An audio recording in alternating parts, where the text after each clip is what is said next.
on the screen while you're live. All right. Dum, dum, dum.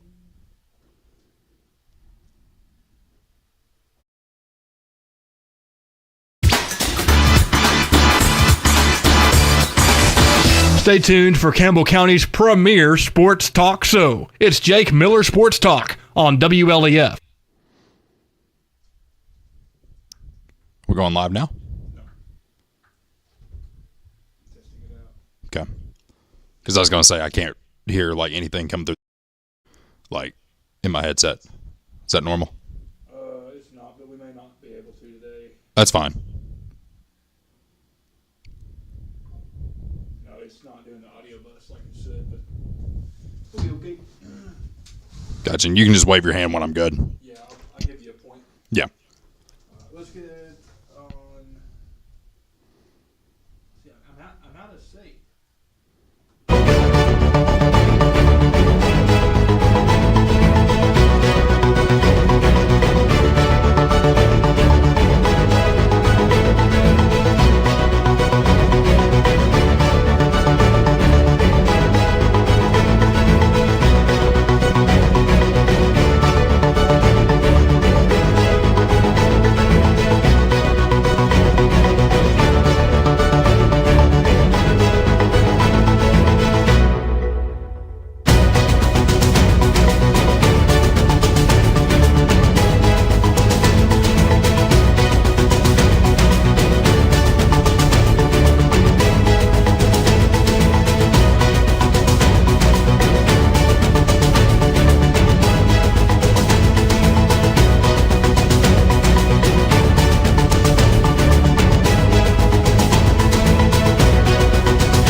Stay tuned for Campbell County's premier sports talk show. It's Jake Miller Sports Talk on WLEF. Stay tuned.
Stay tuned for Campbell County's premier sports talk show. It's Jake Miller Sports Talk on WLEF. Stay tuned.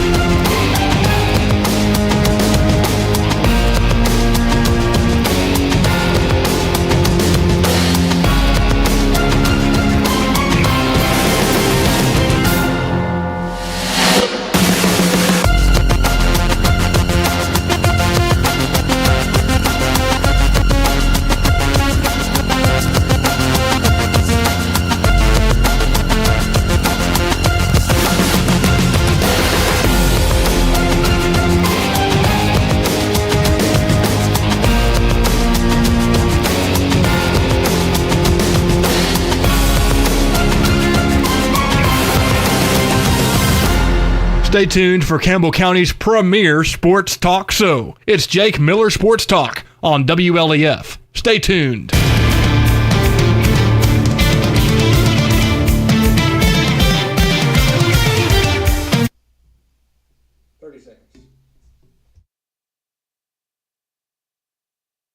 Of the staff, management, the views, opinions, positions, or strategies expressed on this program do not necessarily reflect those of the staff, management, or advertisers of WLAF.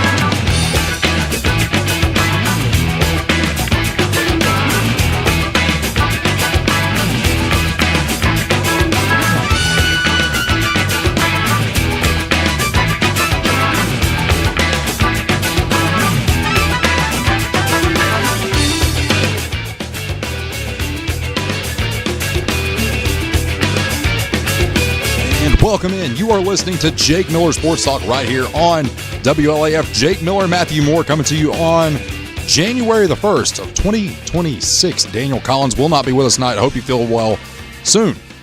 Golly, sickness going around everywhere. Jake Miller, Matthew Moore, going to be breaking it all down for you here tonight. Of course, Tennessee dropping the Music City Bowl to Illinois by a score of 30-28. We're going to get into that quite a bit. Campbell County basketball, of course, not going to be playing tomorrow as there is an issue at Loudon High School with the electrical work. So that will obviously delay that. And then, of course, Campbell County starting district play next week against Halls on Tuesday.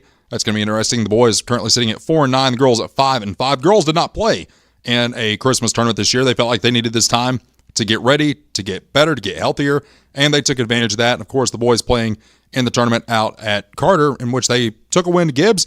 And everything just kind of, didn't go their way the other two games. Now, biggest thing that we want to talk about here, of course, we have the college football playoff going on. We're going to be bringing you updates there as we get them. Of course, Indiana up 17-0 on Alabama right now, looking good for the Hoosiers.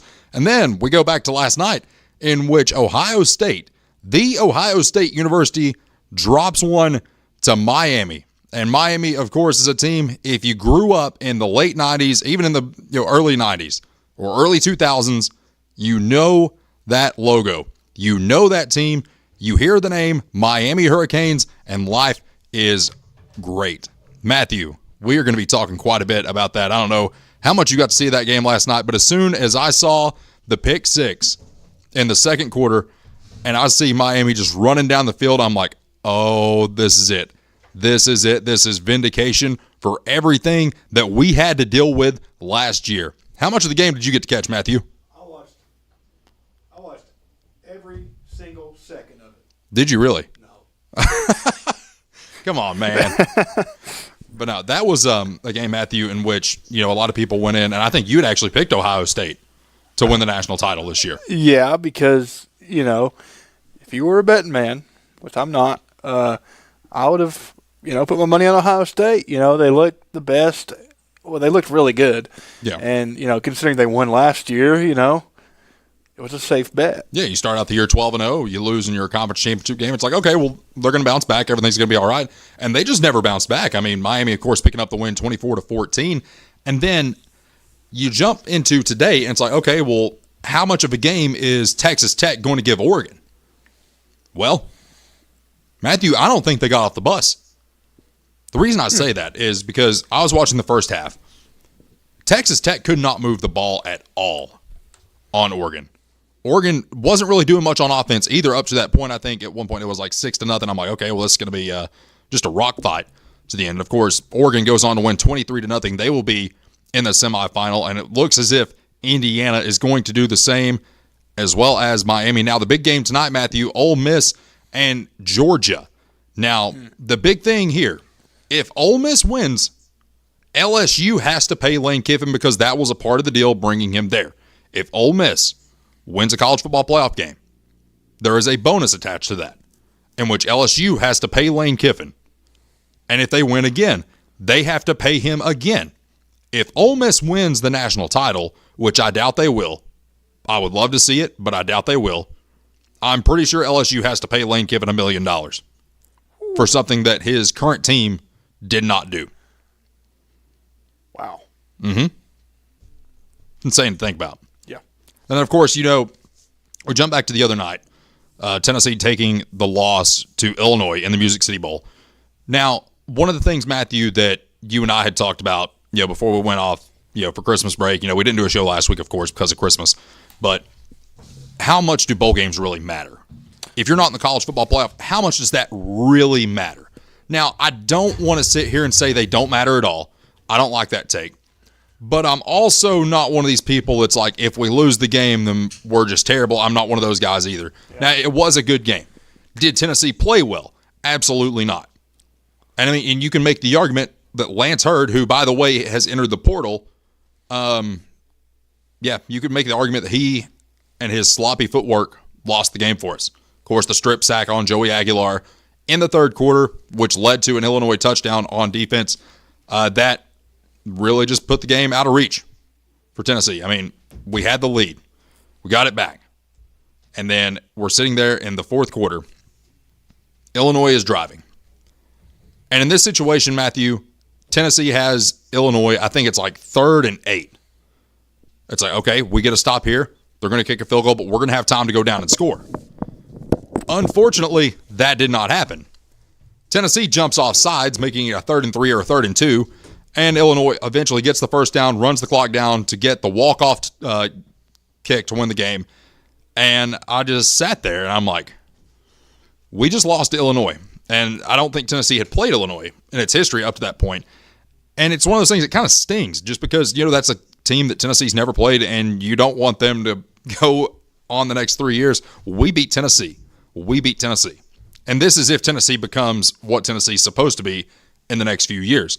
Now, Tennessee already has 8 players in the transfer portal as of today. As of right now, actually, of course, offensive lineman Bennett Warren has decided he's going to enter the transfer portal as well. Lance Hurd entering the portal as of about an hour ago. And Matthew, one of the things that you have to look at if you're a Tennessee fan, if you're Josh Heupel, if you're, I don't even know who the heck is our dadgum defensive coordinator now. Jim Knowles. I think his name is Knowles. I haven't even paid that much attention. I've been trying to separate myself from the real world for a minute now. But on this, I have to look at this, Matthew, and say, okay, who do we have coming back? Who do we have coming in? Does what we have coming in replace in these aspects in which we're losing all these guys? Your offensive line is the most important part of the offense, in a sense, because guess what? If you don't have an offensive line, you don't have a passing game. You don't have a running game. You have none of that. Because if you don't have an offensive line, your quarterback is going to have about 2.5 seconds to throw, or he's getting lit up, whether it be, blindside block. It's just not going to happen, man. It's not going to happen. And one of the things, too, Matthew, that I want to talk about with you, and I want your perspective on this just as a fan. Okay. Not a sports enthusiast, but as a fan. I can do that. But, one of the things that, we talk about quite frequently on this show is how expensive it is to go to Neyland now. Yes. How much sense does it make to put out an 8-5 football team and then ask for a 15% increase on the price of ticket sales to help pay the players? Well, if you compare it to everything else that is like just, buying a mop or buying cereal, anything you could find at a store. Mm-hmm. You see a trend with just regular stuff getting worse quality over time and more expensive. So it seems to me that Neyland Stadium and their athletics program is just following this trend. The corporate trend. The corporate trend of making lower quality stuff. It's like they're going to buy it more anyway. Expensive. It's inflation, when it comes down to it. But I think they would charge 15% more whether they were a championship team or if they were, losing most of their games. Yeah. Well, and two, something that bothers me a lot with this is the fact that, Matthew, it's made it impossible for the common man to go to games. It really has. It has made it almost impossible. TV's not much cheaper. No. I mean, have you seen how much YouTube TV costs? It's jumped up again. Comcast, Yep. It's and you see so many people cutting the cord. And the only thing that's keeping cable television alive is sports. That's it. You can get news on YouTube for free. Mm-hmm. Your national news, and you can get this show on YouTube for free. You actually. can, yeah, and it's high quality entertainment. Mm-hmm. You can get all kinds of stuff for free, but the one thing you can't get for free unless you do it illegally and sell the 7 Cs. The only thing that cable TV really has going for it is sports. Yes. And of course. And WLAF. Of course. But, one of the things that a lot of people don't see is, if you say you pay for Comcast or DirecTV, AT&T, UVerse, whatever you pay for, on the bottom of your bill, you're going to see what's called an RSN fee, Regional Sports Networking Fee. You pay that regardless of what package you have. Even if you don't watch a lick of sports. Even if you don't watch it at all. Say you want it for solely Food Network, Cooking Channel, all that. You are still paying your Regional Sports Networking fee because that's what drives these deals. It's sports. Go watch a college football playoff game. Go watch this Ole Miss and Georgia game coming up at 8 o'clock. Look at the commercials you see in it. And then go watch something like, I don't know, the Cooking Channel. And notice the difference in ads. Yes. Because your big companies, they're not advertising on the Cooking Channel. They're not advertising on MTV, which, by the way, I didn't even realize was still a thing until today. Do they still do music videos like they did? That ended today. No. Really? The channel that carried all of those ended today. Technically last night, I guess I should say. So there's no more MTV? There is MTV. It's just not. Just TV shows now? It's just TV. It's not really MTV anymore. Just TV. Yeah. Pretty much. But, okay. But that's something, too, that I can't stress enough is how much sports actually drives the local economy. And a lot of people think I'm crazy when I say that, but then you break it down by that perspective. It's okay, well, why are these companies advertising solely with ESPN, with Fox, with ABC, all of the show or all the channels that offer entertainment like that? WWE, for example, USA Network. Yeah. A lot of people throw money at that because it is a huge market. Sports and news bring the ratings. That's it. If you want entertainment now, you go to TikTok. Which, by the way, we're going to be clipping parts of this show that it's going to make it easier for some people to watch. A lot of people don't want to sit here and watch the whole 2 hours. I understand that. I don't want to hear myself talk for 2 hours. Me neither. I was going to say, Matthew, you had that look on your face. It's go ahead and say it. Go ahead and say it. But no, in all seriousness, that's one of the things that we're going to be doing going forward is being able to clip the content going forward. Maybe a 30-second to a minute-long clip, or if it's good enough, we might go 2 minutes. Yeah, we're going to get on the social media bandwagon. Well, just going to update to 2026. Yes. We're kind of following the Nick Saban approach here. You adapt and you grow with what you're doing. If we're following the Nick Saban approach, then get me some oatmeal cream pies. Oatmeal cream pies. He eats 2 of those every morning, right? Of course. Yeah. With his Coke. Yes. So Coca-Cola, that is. So I think you're going to have to start bringing oatmeal cream. I think Jim might have some in his office. Matthew, I'm on a diet. I'm not. Are you starting? Is that your New Year's resolution? We'll talk more about that in the 7 o'clock hour. That's going to be interesting. Of course, the water cooler coming up at 7 o'clock. Guys, I want to give a quick shout out to our friends at Martin and Neffler. If you have any issues with your heating or cooling unit, or you just need a tune-up, give them a call.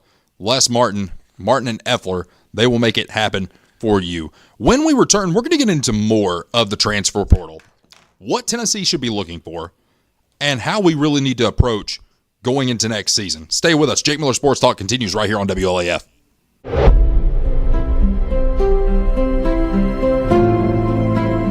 At Alco Builders and Realty, we have agents that know the area, that are experts in the local market. It's very important in real estate to have someone on your team that understands the market. Give us a call. We'd love to hear from you.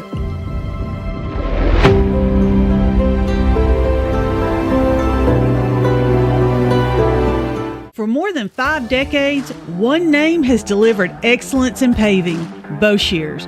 Boshears Paving. From the perfect finish of your home driveway to commercial parking lots to roads for a new subdivision, Boshears Paving handles all types of paving projects. Boshears Paving protects your investment, enhances curb appeal with expert seal coating and precise professional striping. Unmatched quality, reliability, and service you can trust. No matter your paving needs, Boshears Paving is your solution. Call them today, 423-562-2162.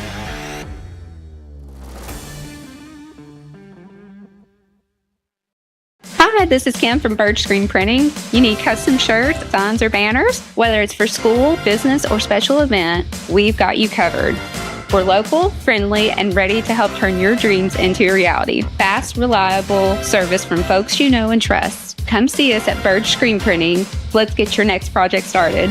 Hey, this is Larry Burge. Stop by and see us today in downtown La Follette at 225 East Central Avenue or call 423-562-3044. 562-3044. Go Cougars! Whether you're a contractor or you're just handling a project around the house or farm, CNO Metal Sales has the best prices in the tri-state. Metal roofing custom cuts as well as delivery are available from CNO Metal. Be sure and ask us about our lifetime warranty on metal. Matt Klein can handle your big or small jobs from 1 piece of metal to 100. Select from 22 colors. CNO Metal Sales is right behind O'Reilly's Auto Parts in Middlesboro. Just take a left at the first stoplight and CNL is on the right. See or call Matt at 606-248-5744. This is Matthew Klein, former Cougar number 42. Come see me at CNL Metal.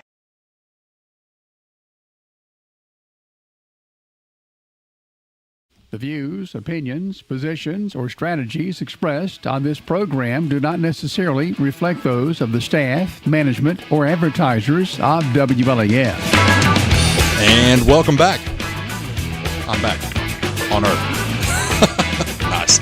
Anyway, we wanted to bring you guys back in and let you all know that Alabama is now down 24-0 to Indiana. There's about 5 minutes and 45 seconds left to go in the third. They have now moved on from quarterback Ty Simpson. Austin Mack, the backup quarterback for Alabama, is now in the game for the Crimson Tide as they are driving down the field. The ball currently on the Indiana 25-yard line. We will bring you those updates as we can get them to you. Of course, we cannot give live play-by-play as there are copyright rules and stuff. I don't really want to deal with another lawsuit. The bad thing is I said another. So everybody knows it's like, okay, well, what all has he done? Anyway, but one of the things I did want to talk to everybody about, and Matthew, I want your opinion on this as well, just to get the fans' perspective. Right now, Tennessee has 8 players currently in the portal. And of those guys, you had a former 4 or 5-star in Lance Hurd, former 4-star in Bennett Warren, Peyton Lewis, running back, who was probably going to see valuable minutes and valuable carries next year, is also in the portal. So going forward, Matthew, of course, the big question is, how are we going to look at quarterback? People are like, well, Joey can fight for a 7th or 8th or 9th year. Listen, guys, that's not going to happen. Let's get real. Joey Aguilar will not be the quarterback at Tennessee next year. And I cannot even begin to tell you, Matthew, while I was at work, how many people are like, well, he can fight for another year of eligibility. I'm like, guys, it's not going to happen. Diego Pavia is not going to be at Vanderbilt. Joey Aguilar is not going to be at Tennessee. That's how this is going to work. And one of the things that worries me, Matthew, about this whole situation is you have Faison Brandon, the 5-star quarterback coming in out of Greensboro, North Carolina, 7A football is what he played. So he's playing big-time high school football out in North Carolina. Obviously, the guy can play. You also have George McIntyre out of Brentwood. Do you try to roll with a quarterback that has no experience at all? Or do you try to go get somebody out of the portal? Because the reason I say this to you, Matthew, is there are a lot of people that have noticed this. Josh Heupel tends to do better with transfer quarterbacks than what he does with quarterbacks that have been developed under his system. Take a look at Hendon Hooker, for example. Just about got Tennessee in the college football playoff when it was a 14 playoff. Joe Milton held it together. Nico Iamaleava. Well, he got us in the college football playoff. Did Nico get us there, or did Dylan Sampson and the offensive line get us there? It was Dylan Sampson and the offensive line. Yeah. Joey Aguilar, transfer quarterback. They had more confidence in him than what they had in Jake Merklinger and George McIntyre this year. So, Matthew, what route would you go? If you're having better success out of quarterbacks in the portal, guys that are basically battle-hardened, battle-ready, versus bringing a guy in, it's like, okay, you've never played any meaningful snaps in college football, and you're in the SEC. Go make it happen. Which would you choose? Well, do you want to win? I need to win. Transfer portal. I mean, that just seems to me the obvious choice. If transfer portal players have performed better under his coaching, then I mean that seems to be the way to go. But if somebody out there watching has an opinion, they can call the show 423-562-1450, and we will get you on the show. Talk some ball. Talk about what you had for lunch today. We don't care. I love food. Yeah, that's the thing. Everybody can talk about food. Mm-hmm. But call the show 423-562-1450. I'll screen your call. Make sure you're not a scammer, and get you on here. Looking forward to hearing your calls or your comments on Facebook or just Facebook. Matthew, how many players do you think out of major programs that are starters have entered the transfer portal? Per team, like average? Just a number in total. For the SEC? For Tennessee. For the SEC, for the Big Ten, the Big 12, and the ACC, like your major conferences. Total, like all the major conferences. Yeah. I don't know, like 100? Close, 120. Okay. And those are all starters. Oh. Well, how many teams are we looking at? Like 30, 40? 20 plus 20, roughly about 50, 60 teams. Okay. But a total number that I'm going to give you, this is how many people are in the transfer portal right now. This is just in college football at the Division I level. We're not talking about the Division II or the Division I FCS. Is it over 1,000? Yes. Over 1,500? Yes. 2,000? No. 1,620 are currently in the portal. Now, of course, you look at the rankings of the transfer portal, and for a while, Boo Carter was the top recruit out of the transfer portal. Mm-hmm. Now, looking at this, it's like, okay, who is here? Who is in the portal that Tennessee can go and get quarterback? Well, of course, we know that DJ Lagway from Florida is in the portal. He's probably not coming to Tennessee. So what are we going to do? Quite frankly, I don't know. There's so many names you could go after. It's like, do you go with a guy like, take Deuce Knight, for example, out of Auburn. 5-star recruit. Do you go after him? Does he fit the system? Because quite frankly, if he's leaving Auburn's system, it's the Alex Golesh system, which is very similar to the Josh Heupel system, considering he was the offensive coordinator here just 2 years ago. So it's like, if he's not a good fit there, what makes him a good fit at Tennessee? It really doesn't. If you're in the transfer portal, say you're pretty good, you're pretty valuable. Mm-hmm. If Tennessee is offering average stuff and maybe see somebody else like Alabama or Ohio State, offering a little more, I mean, who would you pick?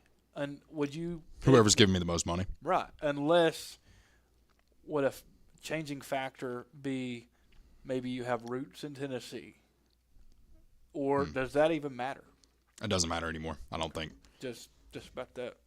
Cha-ching, cha-ching. That's all it is. I mean, you take a look at the quarterback for Illinois the other night. He actually started out, I'm pretty sure, at Mississippi State.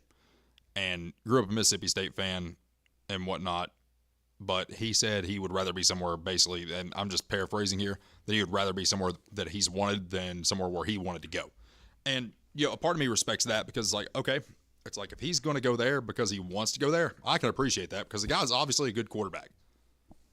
I mean, between him and his head coach, Brent Bielema, I mean, he got Illinois to a 9-win season. When's the last time you heard of Illinois being good in football? You haven't because they're a basketball school. Right. But Boo Carter is no longer the number one player in the transfer portal. The number one player in the transfer portal right now, according to On3, is Cam Coleman out of Auburn. And then, of course, you're going to start seeing the guys like out of Penn State. Obviously, Matt Campbell taking the job up there. They went there to play for James Franklin. He's not there anymore. Chaz Coleman, edge rusher, a 5-star in the transfer portal, the number 2 rated transfer prospect in America right now. You look at Tennessee, you have Rodney Garner, who is known for getting guys to the NFL. Now, what we have to do now is come up with the money for these guys. And everyone's sitting here and it's like, okay, well, Adidas is going to give us $20 million a year to play with an NIL.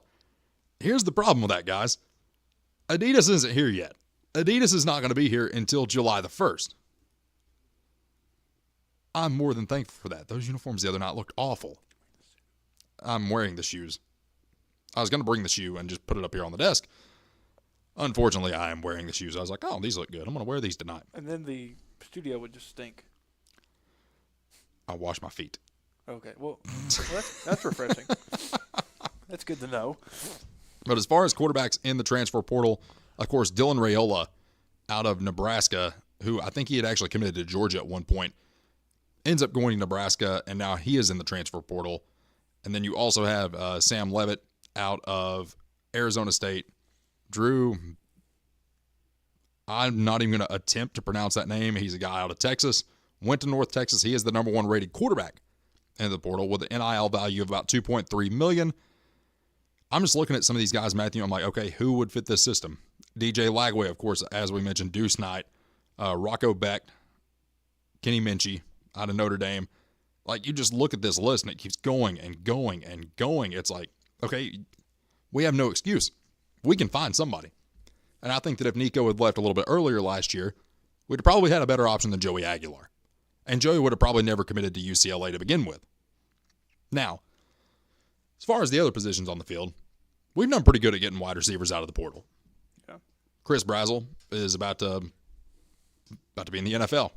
We'll call it like it is. That's why he wasn't in the game the other night, because he was preparing for the NFL. A lot of the guys on the defensive front, they weren't in the game because they're preparing for the NFL. I will say this, though, about the other day.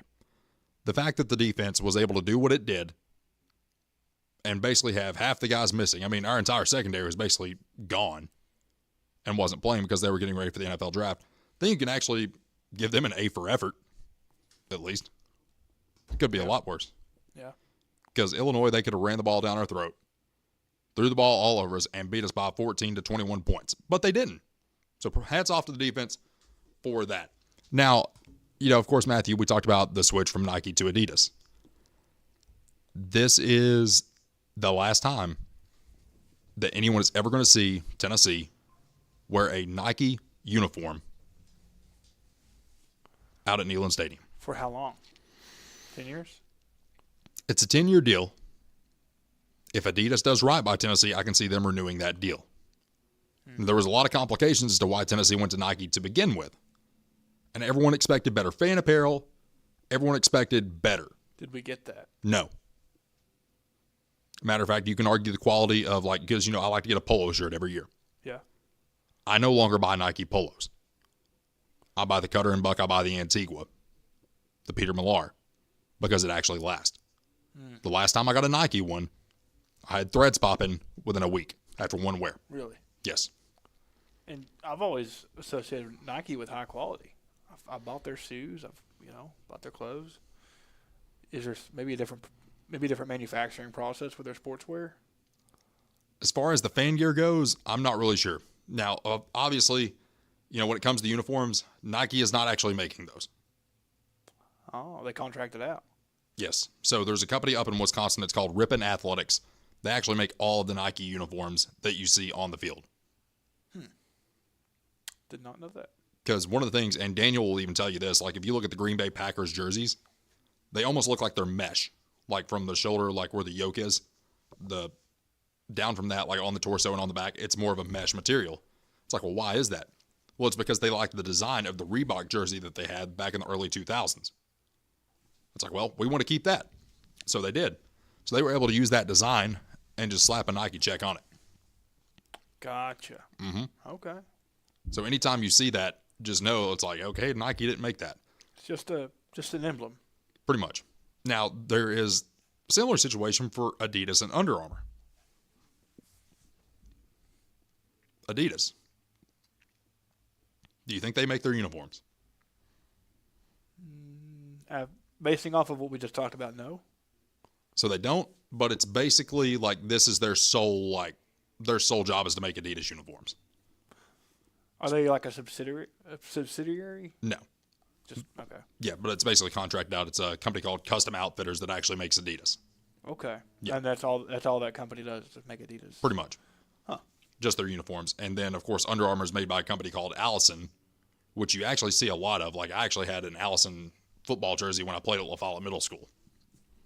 So if you get an Allison jersey, it might be the same quality as a name brand, but doesn't have that logo. Pretty much, you're just paying for a logo at that point. But, of course, there's different tiers to the quality that you can get out of these brands as well. So it's like Ripon Athletics. I mean, you're going to get similar, I guess, per se. But now the design on it, I should say, or the fabric used, you're more so going to get your elite material if you buy Nike rather than going straight through Ripon Athletics. Now, they can do whatever you want. That's another thing, too, is you're limited to designs. But it is what it is. I'm not sitting here trying to sell anybody uniforms. I did that for almost a year. I can design the heck out of one. Matthew, you've even seen that. Oh, yeah. But, that's something that I'm really looking forward to is seeing what the fan apparel looks like for Adidas. Because at the end of the day, if you buy something, you expect it to last. You expect it to be good quality. And the thing that we have not got out of the last, how many years have we been with Nike now? 2015, so 10 years. It's not been good.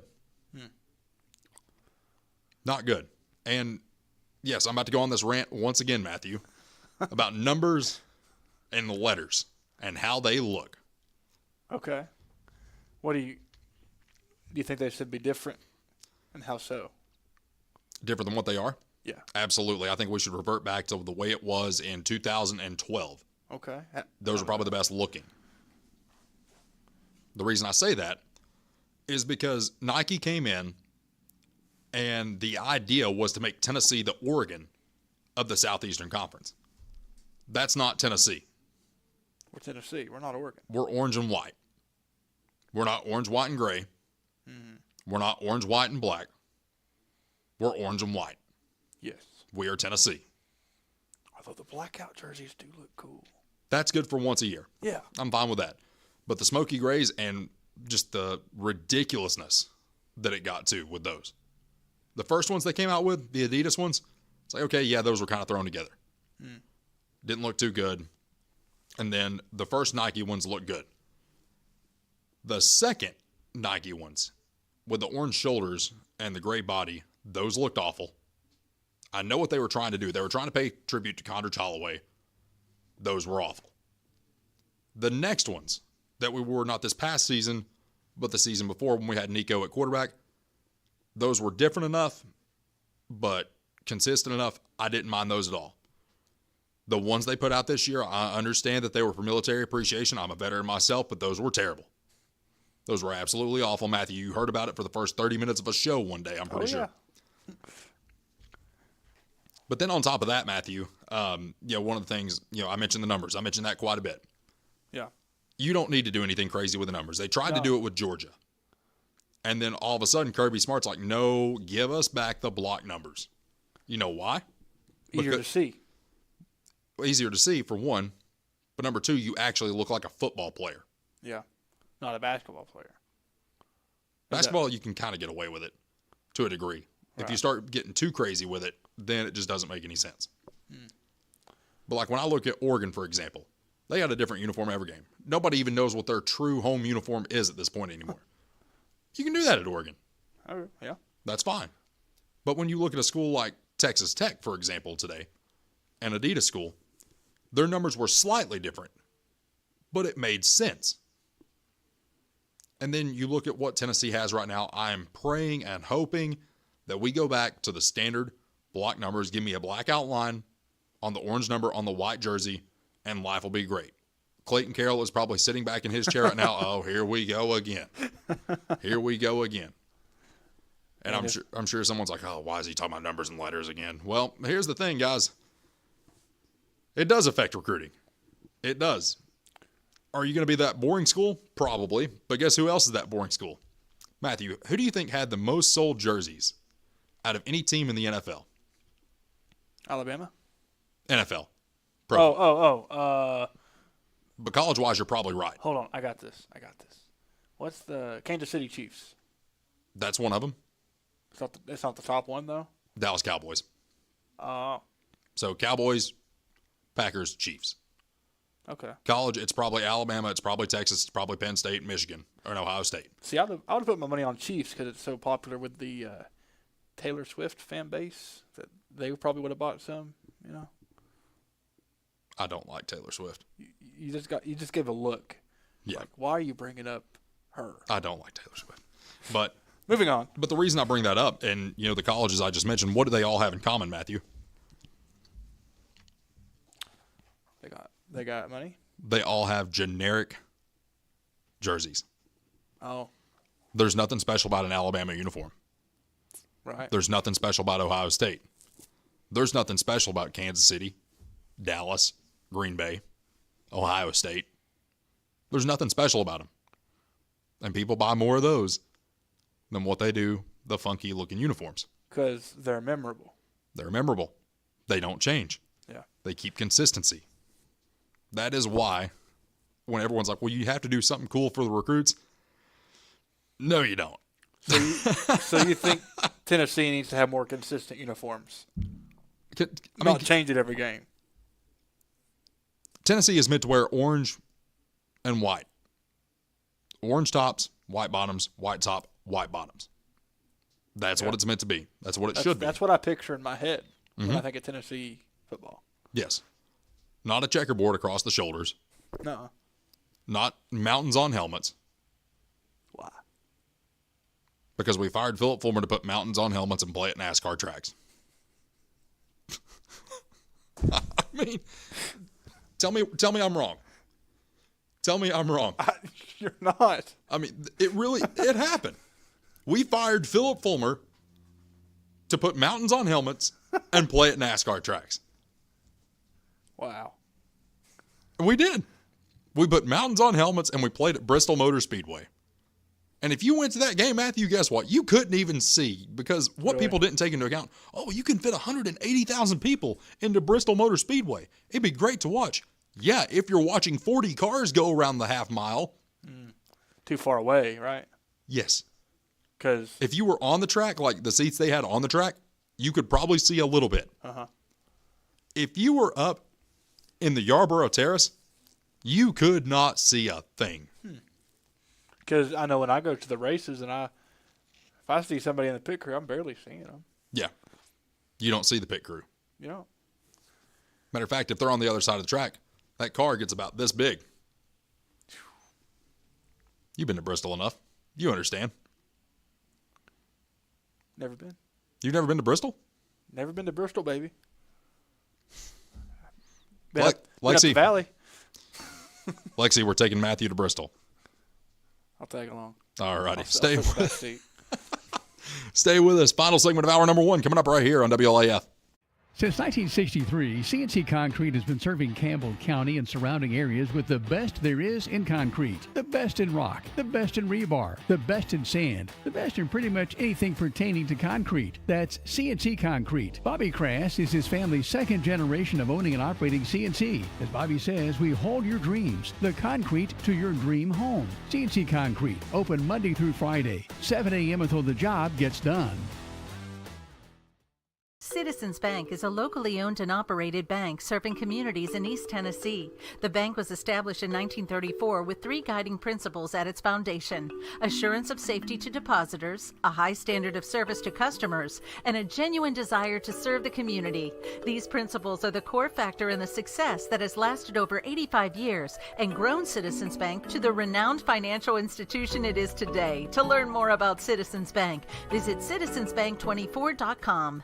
Quality and Clayton go hand in hand. That's quality constructed homes from Clayton Homes. The staff at Clayton Homes, located right here at home in Campbell County at Jacksboro, is ready to help you through all the steps of home ownership, from selecting the home that's just right for you to putting the keys in your hand. Since 1956, Clayton Homes has been making dreams come true. See the home folks about your new dream home from Clayton Homes, 110 North Street near Jacksboro Middle School. Call or just come on by.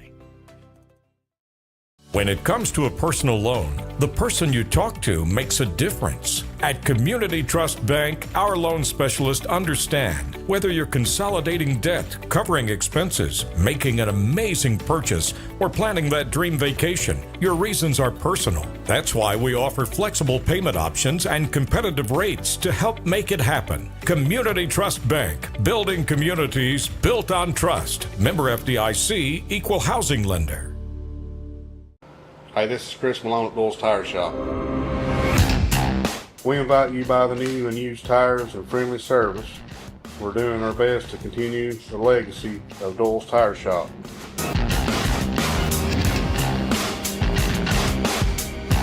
Come see us on the 4-lane next to Eagle Tire Pro, right between La Follette and Jacksboro.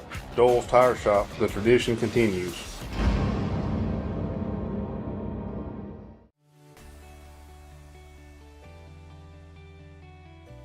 E.E. Hill & Son Insurance. You know, the insurance agency started out as Hill Insurance, and it was started by my grandfather in 1925. Celebrating 100 years in 2025. I went into the insurance business with my dad and my Uncle David in '74 after I got out of UT. Then I bought the agency from my dad in '77. It started as father and son. Most people think that E.E. Hill & Son is my dad and me, and it's not. It was my granddad and my dad. And 100 years later, our agency's been blessed to be in a community that has embraced our agency, and we have had some of the most amazing employees. Go Cougars!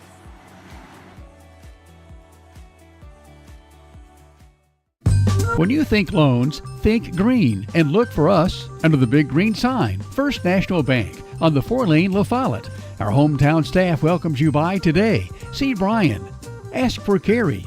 Look for Beth behind the counter. Or see Taylor at the drive-thru. First National Bank Oneida. Member FDIC. Equal housing lender. Your family, your future, your bank. First National Bank. Cougar fans, get your First National Bank orange and blue Cougar debit card. At Grace Rehab, we have one goal in mind: to improve your quality of life. We provide physical, occupational, and speech therapy for all ages. Grace's therapy and treatment plans are individualized for each patient. Well, my doctor didn't think I would be to this point at this time, and I wouldn't have been had it not been for the rehab center here at Grace. Oh, I like all the people that's here, and they've been real nice, and I've had a ton of fun with them. Grace Rehab, we want to help you feel your best.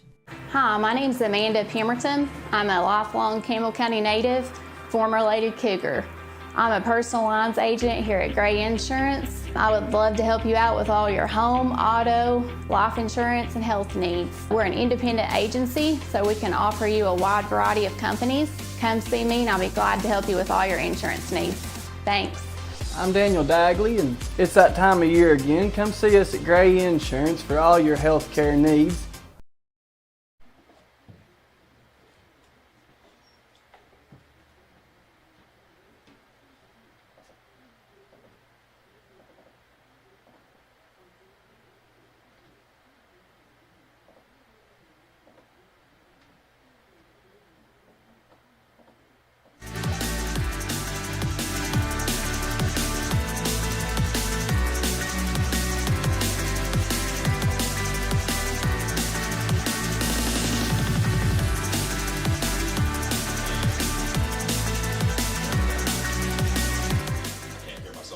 You hear me? There we go. That is perfect. That is perfect. Of course, we're going to give you a score update right now. Indiana up 31-3 on Alabama with about 13 minutes left to go in the fourth quarter. Guys, I want to give a quick shout out to our friends at Baloo Detailing down in Jacksboro. Guys, go check them out on Facebook. Everything they do. Matthew, I know you've seen some of their work, and we got to get ourselves some work done by them as well. Now that the truck is cleaned out, I'm not embarrassed to take my truck down to Travis and Felicia and all the guys down there at Baloo Detailing to let them detail my truck. Check them out on Facebook, guys. Give them a shout out, and they will work with you to make sure everything goes right for you. Matthew, I cannot hear myself. There I am. My goodness. We will get the audio figured out here one day, folks. A lot of it's probably on me. There's a reason I have Matthew here. Matthew is here because I do not know how to do any of that. And Matthew makes the show go. People don't appreciate our producers enough. Well, I'm not going to lie. I'm kind of out of shape. I haven't done this in 2 weeks, so. Oh, you a little rusty? I'm a little rusty. I was too a little bit coming in because it's like, okay, well, I'm supposed to transition this way. I'm supposed to do this. I'm supposed to do that. And now that we've done the show for about 40 minutes now, we can finally get things going in the right direction. It's like being an athlete. Of course, we don't exhaust in as much sweat and stuff, but, you know, during the off season for football and basketball, I practice. And if I don't get that practice, what I make for the viewers at home, it's not going to look good if I don't practice. Matthew, I'm wearing 1.5 shoes right now. Are you going to take it off? Well, I had something in the shoe, so I got it out. And I didn't get it back on before we went back on air. So you're just going to do the whole segment with 1.5 shoes on. Yeah, pretty much. That's how it's going to go. Let's go through some comments. Let's go through some comments. If we get this worked out here. Let's see what we got. Been able to sift through a couple just to see what we got. Daniel, of course, not joining us tonight. Daniel is sick, and we need him to get better and get back here because people like seeing 2 people on the screen more than they like seeing 1. I feel like we're going to save this for the water cooler, and I'm going to tell you exactly what I look like when we get to that segment. It's going to be a really interesting one, as a matter of fact. Shane White chimes in and says, hey, Jake Miller, what is happening? Well, Shane, not a lot, buddy. Just trying to enjoy the last little bit of my vacation before I head back to work on Monday. Anthony chimes in, very glad Miami beat Ohio State. You have no idea how happy I am that Miami beat Ohio State. One would say Miami is my side team. Matthew finally got the shoe back on there. That was interesting. But, you know, Miami, of course, just taking it to Ohio State last night, that was great to see. I think everybody in America, unless you were living in the state of Ohio, was happy about that, as we have Nick Saban / Matthew Moore eating his oatmeal cream pie behind the desk. We got Matt Bowens chiming in. Big money win on Illinois, and Miami wins. I think our guy Matt might have made him a little bit of money off of those. Shane, I think Joey will transfer, but I don't know where or if he will go to the NFL. I don't think that Joey will be in the NFL. If he is in the NFL, I think he might be a good practice squad member, but they make enough.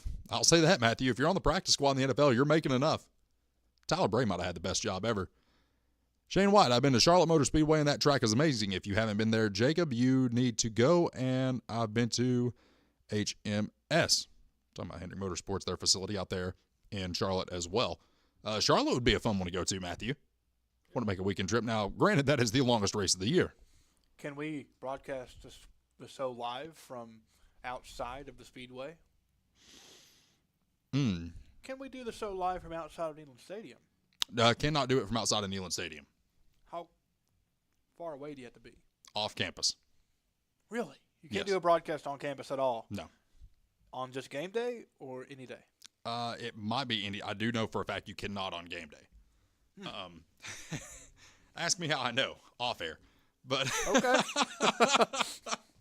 But you know, that's one of those deals. Not really sure how that works as far as like off when it's not game day. But as far as NASCAR goes, that one might actually be more attainable than, you know, trying to do one at UT on a football game day. WWE, they're pretty receptive to media as well. So yeah, big WWE guy. Which, by the way, we didn't even get to talk about, Matthew, John Cena's last match. Yeah. I have a buddy that may want to chime in and talk about that. Can we get him on the line with you? Yeah, absolutely. Have him call in. Maybe the next segment we'll might do something like that. Might be able to. But, hey guys, we'll call it like it is. John Cena's last match. Saw some cool spots, but the way it ended, nobody was happy about that. Because that should have been a pinfall. Should not have been a submission. Should have been a pinfall. And the reason I say that is because you want to give back to the business. When you're retiring, your way of giving back to the business is you lose your last match. It's literally called giving back. And they were not able to execute that the way they should have. And quite frankly, the tribute video they did to John Cena probably could have been better. And Matthew, I think you might have been watching the match with your buddy Jacob, as a matter of fact. But, that was one of those things, Matthew, I wasn't a fan of, to be honest with you. And quite frankly, WWE's got a lot of work to do if they want to keep their fans, for one. And number two, keep people coming. We now have an update, Matthew. This is not going to come as a shock to you, or it might. Indiana, Alabama. 10 minutes left in the fourth quarter. The score is 38-3 Indiana. I would not have expected that. If you would have asked me if that was just going to be the score a year ago, no. 2 months. Yeah. A month. I did not expect this at all. I think that new Which, granted, a month ago, I also didn't expect Indiana to beat Ohio State. Right. Does the new coach have some of these? Kalen DeBoer does not look like he eats too many of those. Well, he needs to. He needs something, man. Do we want Alabama to win? You want them to be good enough to where it's a reputable game when we play them. Okay, yeah. But you also don't want them to be so good that they steamroll us every game that we play. Right. Of course, you want to be the national champion. We do. That's not possible. Nick Saban got about as close to perfect as you could get as a head coach. And Alabama fans are going to have to realize they're not in the Nick Saban era anymore. They're trust fund fans. Matthew, we talk about trust fund babies from time to time. Mm-hmm. People that have never had to have a real job or never had to really work for what they had because it was just given to them. Right. Well, now Alabama fans are starting to experience what Tennessee did from 2008 to about 2021. It's not a fun experience, Matthew. It was not. It's not a fun experience. It was not fun by any stretch. I grew up knowing Tennessee is like mediocre. Yeah. And I've been a Tennessee fan ever since I was able to comprehend. Mm-hmm. But I've always just kind of known, hey, I don't expect to win this, especially if it's a good team. Mm-hmm. But now, in this new era that we are in with Coach Heupel, you expect to win. You expect that. And we've kind of grown accustomed to that over the last few years. Mm-hmm. And that's good. I mean, that's nothing to complain about. Right. But I think whenever we lose a game that we think, oh, we should have won that, I think we need to step back and say, hey, look how far we have come. And, every team loses and every team wins, hopefully. Because, there has to be winners and there has to be losers. And, how the saying goes, you can't win them all. And that's the odds of winning everything slim to none. That's my opinion. You want to tell me the last head coach at Tennessee that did not have a losing season? Was it from like the 90s? Was it when Peyton Manning was in, was it? No. Was it in the 2000s? Lane Kiffin. He was the last head coach to not have a losing season at Tennessee. When was that? 2009, his lone year here. Okay. And before that, I couldn't tell you because Johnny Majors had some bad teams. You might have to go back to like Bill Battle or Doug Dickey to find a Tennessee head coach that did not have a losing season. It's interesting how that works, isn't it? It is. But, of course, at Tennessee, you get about 2 years to make it right, 2 to 3 years to make it right. And if you don't have it right in that third year, you're gone. And I think Heupel, he hit it right on the money right when he got hired. He walked into some good talent that Jeremy Pruitt left. Yeah. And then he was able to get some good talent out of the transfer portal. I forget about Jeremy Pruitt. I don't want to hear his name again. That guy. Golly. Imagine, Matthew, walking into a recruit's living room that has already taken $70,000 from Georgia. Mm-hmm. And the mom looks at you, the mother of the kid looks at Pruitt and says, well, Georgia's already paid us $70,000. And imagine a 10-second silence. I would love to be a fly on the wall, but I'd hate to be there. I know a guy that was there. Really? You know what Pruitt's response to that was after a 10-second silence? What's that? Well. Well. You don't have to pay it back. You know? I mean, technically you don't. Who is he going to tell?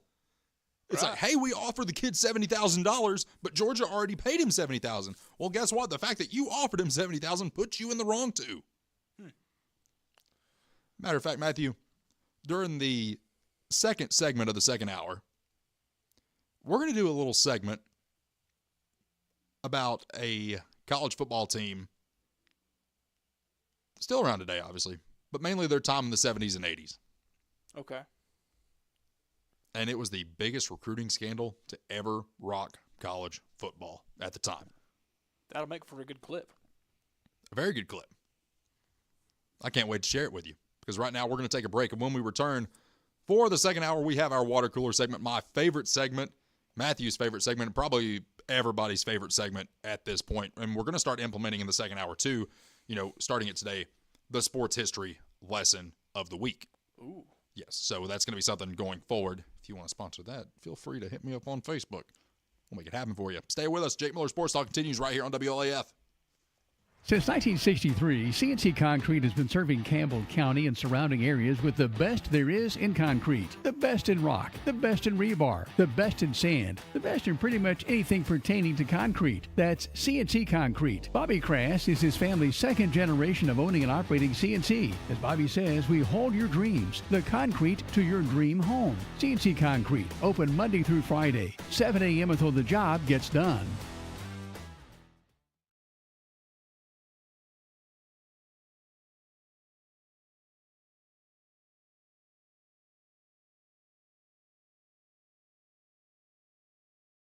The staff at LUB, La Follette Utilities Board, is there for you. You may be needing new service at your future home. LUB crews bring the experience, know-how, and equipment to put you in service. And when troubles arise, LUB crews are there, no matter the hour or the day, to restore your service. Connect to LUB.org or call 423-562-3316 for assistance on new service, existing service, or to report an outage. Count on LUB to be there.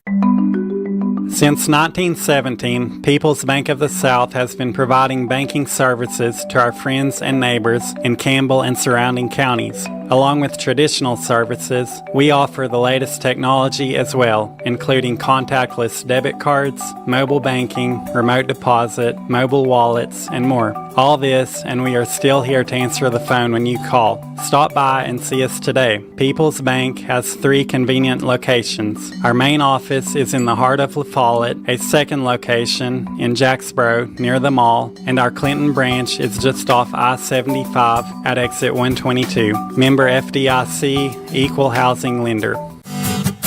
BP is here for you. Rice Oil features BP at Big O's Valley and at Cumberland Crossing BP. BP provides the energy that keeps Campbell County and America moving. Amoco is here for you. Amoco brings you the quality fuel that Americans have been trusting for more than 100 years. Find Amoco at West End Amoco. Save 15 cents a gallon on BP and Amoco every time you use your BP card. Apply today. BP, Amoco, from Rice Oil, La Follette. This is TCAT Jacksboro President Dr. Debbie Petrie. Our new campus is being constructed, and this is Building A on the right as you enter campus. It'll house administration, student services, classrooms, plus a large meeting room. Building B is at the back of the campus. It is a football field and a half in length, housing welding, power sports, and more. Most of the current TCAT building's original structures will be demolished to make room for the new parking lot. We have a bright future at TCAT. Get your game plan together and know where to go before an emergency arises. When life trips you up, La Follette Medical Center's FAST ER stands ready to address your healthcare needs. From treating broken bones to caring for life-threatening conditions, the emergency room at Tenova Healthcare's La Follette Medical Center is the ultimate team player. Learn more at TenovaLaFollette.com. Tennessee Gas is your family-owned and operated one-stop shop, full-service propane and welding supply company. Whether it's a propane tank swap for changing suppliers or a complete new propane tank and service install, Tennessee Gas does it. See the welding supply showroom. Ask about leased welding gases, ideal for welding or small car shops. Live and local when you call, and your purchase dollars stay right here at home. Highway 116 on the county line. Tennessee Gas, small enough to know you, large enough to serve you. Keeps your family warm one tank at a time.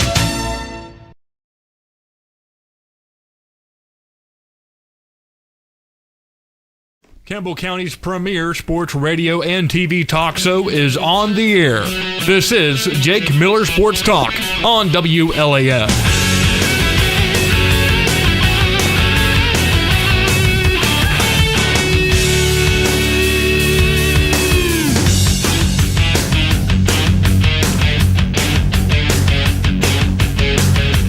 And we're back. Hour number 2, Jake Miller Sports Talk. It is time for the water cooler presented by our friends down at Isaac's 247. Jacob Lasley, personal trainer. Matthew, we all have New Year's resolutions. Yeah. And I think New Year's resolutions are good. As we zoom in closer on me. But, Matthew, I wanted to bring something up before we get into our New Year's resolutions. And I wanted to bring up the fact that it is so ridiculous that we base our entire evening on New Year's Eve around watching a ball drop. Matthew is going to get something real quick. This is about to be good. I know it's about to be good. But I think it's so ridiculous, the fact that we absolutely make a big deal about watching a ball drop on a news station. That's where we're at. And matter of fact, I want you to look at what just walked in. Let's go ahead and get him over here as the screen goes to rainbow colors. We got one of my favorite people in here with us. Caden, I tell you what, though, they got a really good close-up look on us right now. I want you to look at that. Man, I'm good looking. I look better than you do. But, Caden, one of the things that really bothers me is the fact that we spend all evening on New Year's Eve to watch a ball drop. Oh, I know. I mean, I have heard, how they do it. Like, people camp out for days just to see a ball Campbell drop. County's premier sports That's radio crazy. and TV talk Think show about is it. on You spend the air. all that time and money to go up to New York City, to Nashville, wherever you go, whatever time zone you're in, to watch a ball drop, okay? That is one of the most ridiculous things I've ever heard in my life. Matthew, I'm going to go ahead and take this mic off the stand just to make life easier for us over here. Now, Caden, one of the things that really bothers me the most about all this is the fact that we all go to the grocery store. We plan get-togethers around this.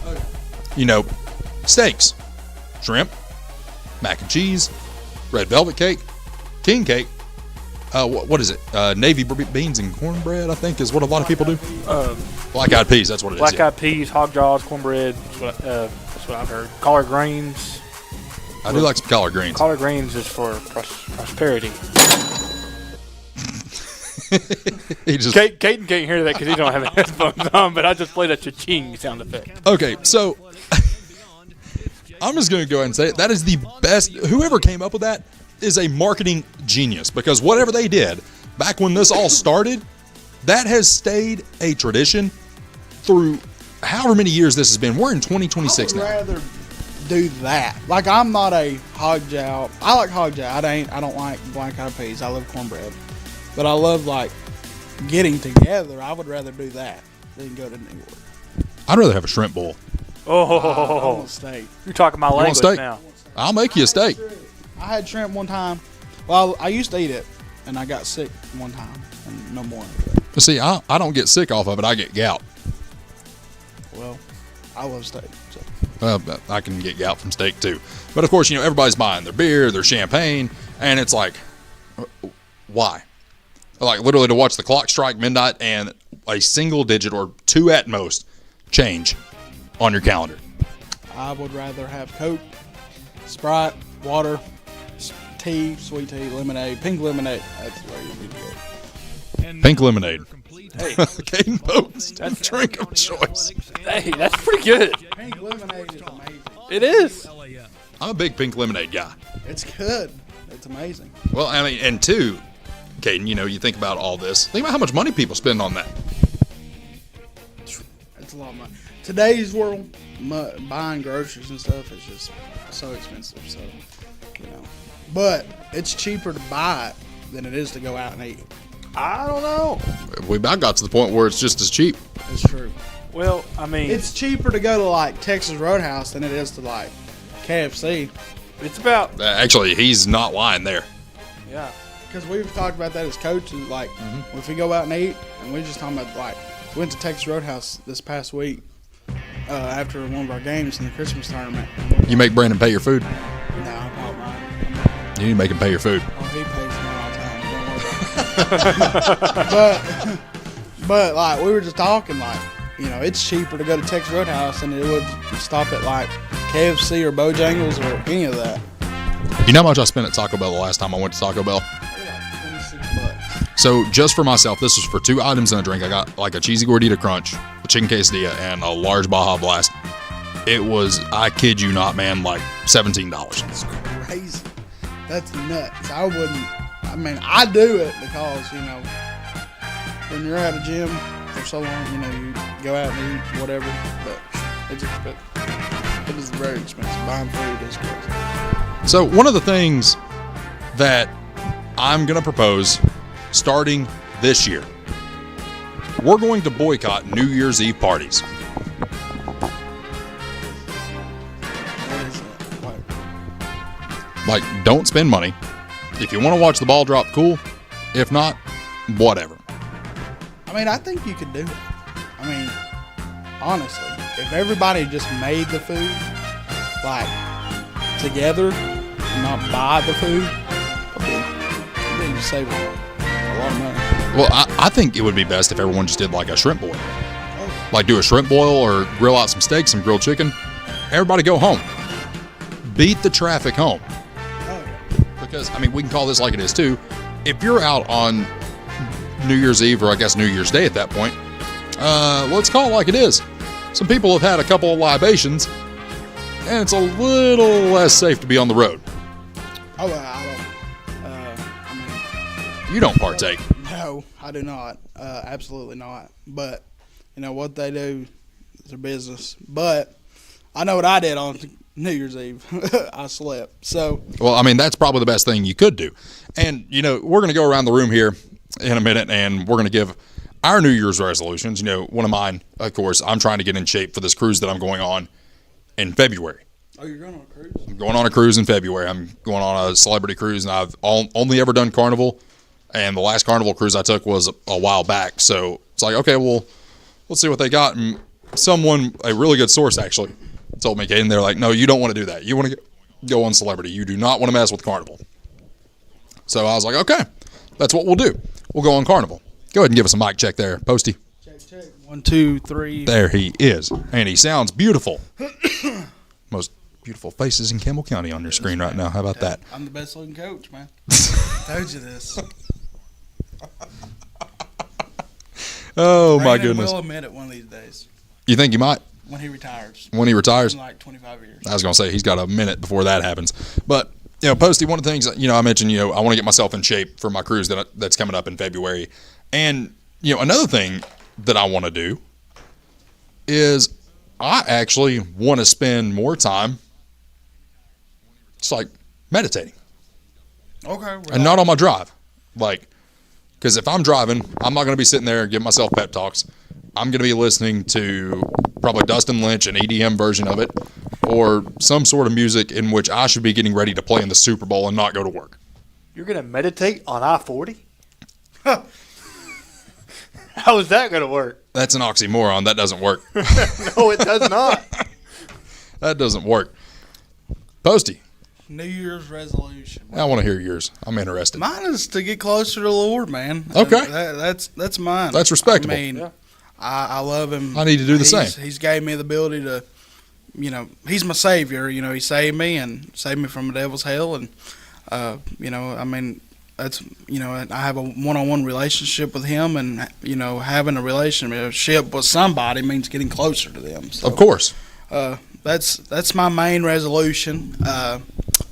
Second one, probably learning the game better this next year, learning how to more of the X's and O's, and to be a better coach for our team, and as I can grow for this program, man, it's and it grows a better person. So there you go, Matthew. What you got for us? Well, ditto. Gonna try to work on my walk with God there. I'm gonna piggyback off of that too. I'll do the same. Yeah, but so it's not the same answer. I want to get into more like hobbies. Like I picked up a new hobby, with like woodworking and stuff like that. Be a better handyman. Of course. That's my goal for the year. Handyman? Yeah, I want to do stuff. Sounds like you've got some honeydew lists that I got a couple. Don't worry, of those Posty. I'm gonna teach you one day, brother. Yeah, it ain't looking too good. I ain't had much luck. If you're interested in dating this fine young man, give us a call, 423-562-1450. No, we don't want no calls.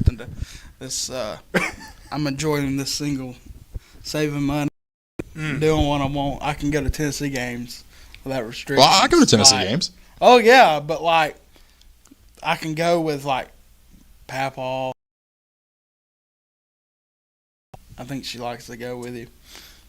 I mean, you can still go with her family, your family. Yeah, that's true. But then I'm also a season ticket holder of the Knoxville Ice Bears. You are? Yeah. I love her and take her with me, but that's kind of me and my papa's thing. Tennessee games. Understand that. He can't do football no more, but he definitely do basketball. So. Hey, everybody can do basketball. Yeah, football's hard to do, especially the walking. What else you got, Matthew? For my New Year's resolution, lose some weight. I don't have a specific number in mind, but we might have a good sponsor that could help me out with that goal there. But just want to get some pounds off this belly here and get in better shape. Just not necessarily lose a ton of weight. I'd like to, but just become a healthier person. So I don't run out of breath as I climb 3 flights of stairs at school. So you can do your honey-do list?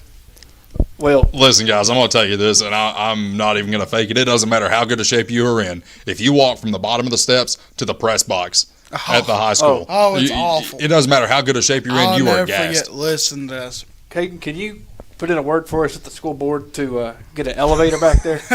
Listen, I'll never forget when I was on staff with Pemberton last year. We had the first home game. The first game was at home against Halls. So the day before the game, we have our practice or a walk through. We do everything was shorter that day because of the game the next day. So we get down to 250, right before school's out. But we had to stay after because we had to make sure everything was working, headsets, of course, all that, drones, all that. So we had to walk. I had to walk up that press box so many times to unlock it, to get something because we were having a problem with the huddle stuff. Oh, I think I got in shape in one day. You might have. At least you didn't get gout. No. Do you know what gout is? No. But if I had $1 for every time we mentioned gout, but not so, I'd have some money. Hey, you'd be able to buy some batteries for my Huh. Yeah. Oh man. But something else, that we're making the New Year's resolution of is we're actually, Caden, we're going to start taking clips of the show and doing shorter format videos. Oh, that'd be cool. That way we can do that way we can do Instagram, funny TikTok. Moments. Yeah. Funny moments, serious moments. We're actually about to have one coming up in the next segment where we're actually introducing a new segment. Really? This week in sports history. But it might not be particular to that week per se, unless it's a major event. But we're gonna talk a little bit of sports history. Stuff I love sports history. Stuff that people remember, stuff that some people may have forgotten. And then if, we leave something out, guess what? There's always next week. Yeah. You know, the king of sports history is in my book? Jim Freeman. Yes. Oh, Jim Freeman knows sports better than anybody. Oh, yeah. That's like Ron Zook, for example. Former head coach at the University of Florida, was actually a Tennessee assistant in the 90s, and they had what was called Faxgate. Really? So Ron Zook was actually faxing plays to the University of Florida. Really? Well, and you got to think, we didn't have cell phones back then. We barely had computers. Yeah. Well, he was faxing stuff over off of Cumberland Avenue down to the University of Florida, and it was actually our playbook. Yeah. Sounds like that's crazy. Oh, yeah. Fax machines. I haven't realized this, but I've started to realize how many Florida coaches have been assistants at Tennessee. Mm-hmm. Like Billy Napier. Mm-hmm. He was under Fulmer. How? Did Fulmer just feel bad for him? He was like, yeah, dude. Shane Beamer. Shane Beamer, he was on there. Which, by the way, did you all know that Shane Beamer was almost the head coach at Campbell County High School? Really? Oh. I'll tell you that story. I'll tell you that story here in a minute. Bottom line, Shane Beamer was too young. Ain't no way. I'd die. Well, you wouldn't know him as the cornball that he is at South Carolina. You'd know him as Campbell County's head coach. I know, but I'd die. I'll clip that. Coach O any day of the week for I would Shane Beamer. Head coach Taylor Owenby, greater than sign Shane Beamer. He is. I'm all about it. If there was a football test, Coach O would get an A+ and he would get an F. He's awful. He's terrible. I'd have to agree with you on that. He's so bad. Like, they thought it was going to get better. Like, how does it get better?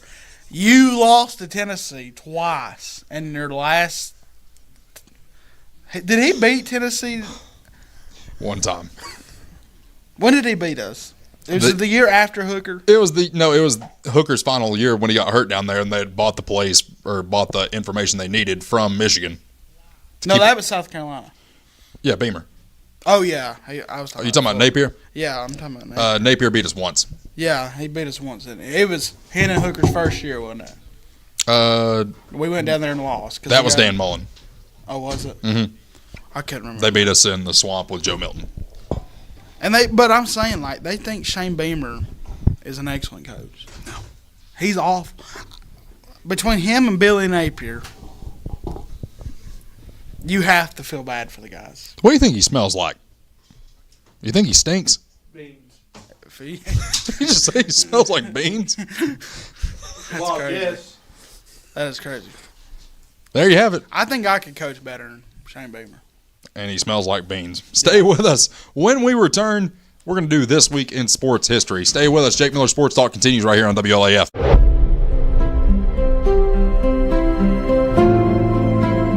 At Alco Builders and Realty, we have agents that know the area, that are experts in the local market. It's very important in real estate to have someone on your team that understands the market. Give us a call. We'd love to hear from you.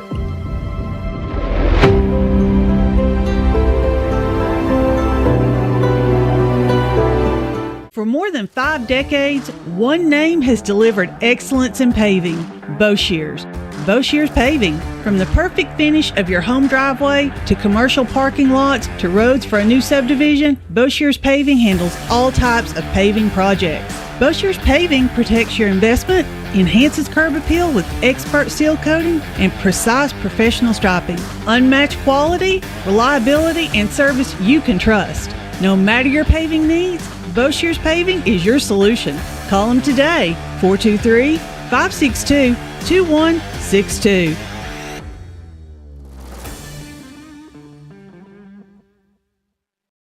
Hi, this is Kim from Bird Screen Printing. You need custom shirts, signs, or banners? Whether it's for school, business, or special event, we've got you covered. We're local, friendly, and ready to help turn your dreams into a reality. Fast, reliable service from folks you know and trust. Come see us at Bird Screen Printing. Let's get your next project started. Hey, this is Larry Burge. Stop by and see us today in downtown La Follette at 225 East Central Avenue or call 423-562-3044. 562-3044. Go Cougars! Whether you're a contractor or you're just handling a project around the house or farm, CNL Metal Sales has the best prices in the tri-state. Metal roofing custom cuts as well as delivery are available from CNL Metal. Be sure and ask us about our lifetime warranty on metal. Matt Klein can handle your big or small jobs from one piece of metal to 100. Select from 22 colors. CNL Metal Sales is right behind O'Reilly's Auto Parts in Middlesboro. Just take a left at the first stoplight and CNL is on the right. See or call Matt at 606-248-5744. This is Matthew Klein, former Cougar number 42. Come see me at CNL Metal.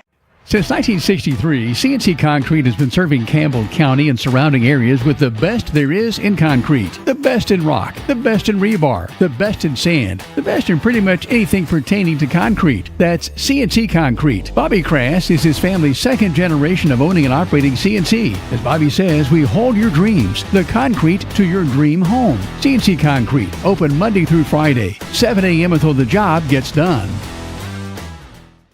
Citizens Bank is a locally owned and operated bank serving communities in East Tennessee. The bank was established in 1934 with 3 guiding principles at its foundation: assurance of safety to depositors, a high standard of service to customers, and a genuine desire to serve the community.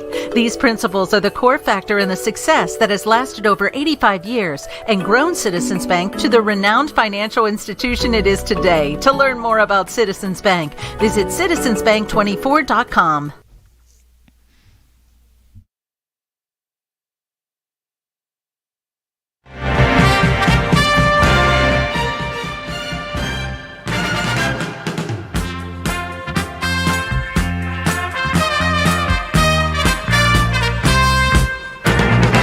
Welcome back.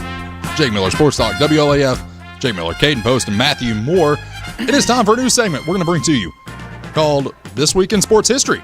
So I brought this up to you during the break, Caden and Matthew, and it's known as the repeat violator rule in college athletics. And then it was dubbed the death penalty. So we talked about Jeremy Pruitt and his recruiting violations at Tennessee. So, Caden, what if I told you there was a school that cheated so bad that the NCAA said, you're not going to have a single game next year and you're going to have no scholarships for 4 years? That's crazy. So that actually happened. So back in the the mid-70s, SMU, a school which has an alumni that has an award named after them, the Doak Walker Award, comes from SMU. Mm-hmm.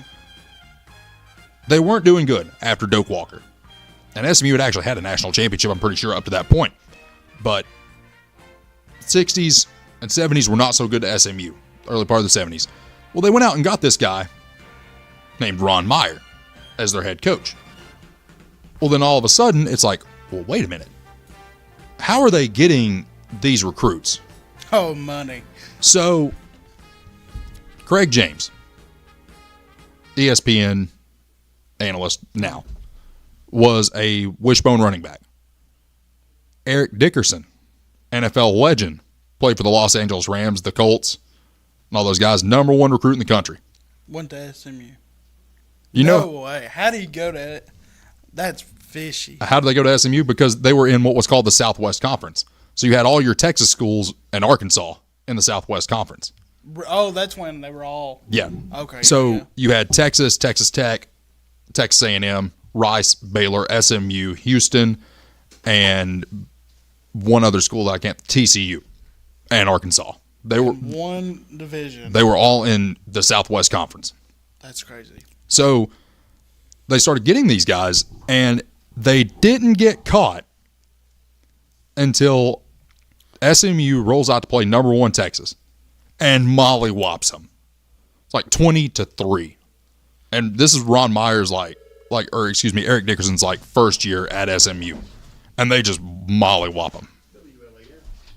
Well, then someone called the NCAA office. It's like, hey, you need to go down there and investigate those guys.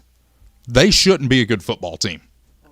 That's why they investigated SMU, is because they shouldn't be. They beat the team. Yes. They beat them 27-3, whatever. They beat their darling, is what happened. And they went down there. It sounds like to me, I know they cheated. I mean, So the thing is, Texas was cheating too. Yeah, I mean, they all cheated. There were 9 teams in the Southwest Conference. At one point, 7 of them were on probation because they were cheating. Like that's the thing with that, is there was so much cheating going on in college football at the time, and there still was up until NIL was a thing. Now it's just legal. You can do it. You just can't tamper now. That's the only difference between then and now. They still got those those rules back behind NIL. That if they get caught, they could get in trouble with. Right? Well, yeah, but I mean the thing is, it's like what are they actually going to do? It's like, okay, what is market value? Because you're technically not supposed to pay a player more than market value. Well, no one knows what market value is. So back then, the NCAA comes in and it's like, okay, well, what can we find? And the only thing they found was an assistant coach who played racquetball with a recruit, and then they were told they could sell their tickets to boosters to make a little bit of extra money. That's what the NCAA found. What they didn't find is there was a car in this situation. Yeah. So East Bankston Cars was a dealership outside of campus. Well, here's the thing. You go up to the player, how'd you get that? Oh, I don't own it. I'm just driving it. Oh, yeah. But the thing with Eric Dickerson's car, it was a Gold Trans Am. Texas A&M made the down payment on the car when he was a recruit. He didn't go to Texas A&M. What? So wow. So here's the thing. What a way to trade a So I think Texas A&M might have been the one to tip off the NCAA, but what could they say? Hey, we bribed the kid, but he's not honoring the bribe. So they're really telling on themselves. If they would have told, if it was Texas, you're pretty much saying, yeah, we offered this kid a car, mm-hmm. but he went down this other team, so we know he's getting something. So basically, A&M made the down payment on the car, but it was in Eric's grandmother's name. And they're like, how? Because, obviously certain financial situations are different in each household in America. Yeah. But they're like, how? How is this a thing? But basically, A&M made the down payment on the car, and then they helped him with it after he got to SMU. And then Ron Meyer comes out in an interview. He's like, did we pay for the car? No. Did we put gas in it? Yeah, probably. Yeah. But, that went on, and, they eventually let that pass. And they end up going like 10-0-1. Because back then you could have a tie. That's crazy. In college football. And they didn't get a national championship out of the deal. But then a few years pass and SMU stays good. Well, then Ron Meyer leaves. And his only words to Skip Bayless, because Skip Bayless was a local reporter in Dallas at the time, where SMU is. And he's like, what's going on? Like, you got Eric Dickerson, you got Craig James, you got Lance McElhaney, you got all these guys. The only thing he said to Skip Bayless was, it's just time for me to go. So then Bobby Collins comes in from Southern Miss as their head coach. Well, he gets there. He thinks he's going to get on a train that's going 100 miles an hour. He found out it was going about 700 miles an hour with what was going on behind the scenes, not on the football field, but behind the scenes, because you had a group, they dubbed them actually the Naughty Nine, and it was led by one main booster. His name was Sherwood Blunt, big real estate guy down in Dallas. He played at SMU, and the mindset of a lot of those guys in Southwest Conference, because they were all in Dallas. Yeah. Like, they were all in a conference room in Dallas. And it's like, okay, well, my school does this, my school does this. And so you have all these different schools and all these different alumni of all these different schools. It's like, oh, well, I'm going to go get this player. Well, I'm going to go get this player. Like, basically arguing with each other after their business meetings about which players they're going to go get. And then Sherwood Blunt's mindset, well, I don't have a championship, so I'm going to buy one. Then too many people got their hands in the pot. When you have money involved, mm-hmm. there's more issues in the pot. Well, and the thing, too, is the more... Anytime you have money involved. Well, the thing with something like that, the more people that know, the more dangerous it is. Oh, yeah. Because if you got one of those guys that goes out and chirps at a bar in Dallas, you're done. It's over. Because guess what? Somebody always knows somebody. And then they end up recruiting this kid. His name was Sean Stoppridge out of Pennsylvania. Mm-hmm. I'm pretty sure he was out of Pittsburgh, to be specific. But he gets to SMU, and he had an injury, didn't get to play, homesick, the whole 9 yards. Well, he rats him out. to the NCAA. Why? I mean, he was Just out of spite because they didn't want to release him from his scholarship. Essentially what it was. Now, here's where it gets tricky because the NCAA came in and was like, hey, you need to ban these members. Your little naughty nine, you need to ban them. Don't let them around the program and really consider shaking things up and putting a stop to this. Yeah. So the governor of Texas, Bill Clements, SMU fan, he's now involved in the cheating. So he's contributing to it. And then they have, the sanctions come down. It's like no bowl games, no televised games, nothing for like 2 years. It's like, listen, guys, if you get caught and you do it again, it's not going to be good. They get caught and do it again. There was a player named David Stanley. Gets to SMU, gets hurt, has a really bad drug problem, and his only request was just let me finish my degree. I'm so close to finishing it. SMU told him no. He ratted. So what did he do? He ratted. He held on to an envelope, and he handed it to the Dallas Reporter. The Dallas Reporter had the athletic director, head coach Bobby Collins, and one of the boosters sitting at a table. And he's got them on camera. The letter had an SMU letterhead on it with Henry Lee Parker's signature on it. Promising him money. And he's like, what is in this envelope? He's like, David Stanley says you sent him money. He's like, that is not correct. And they're like, what is in that envelope? I don't know. If he would have looked at the reporter and said, I'm glad you asked, I sent him an insurance form, they would have had to have started all over. Yep. But since he denied it, everything came out. Because David Stanley told him, it's like, there's money in there. Like, basically told him how much he was paid to sign, how much he was paid per month. Well, here comes the NCAA. It's like, oh, okay.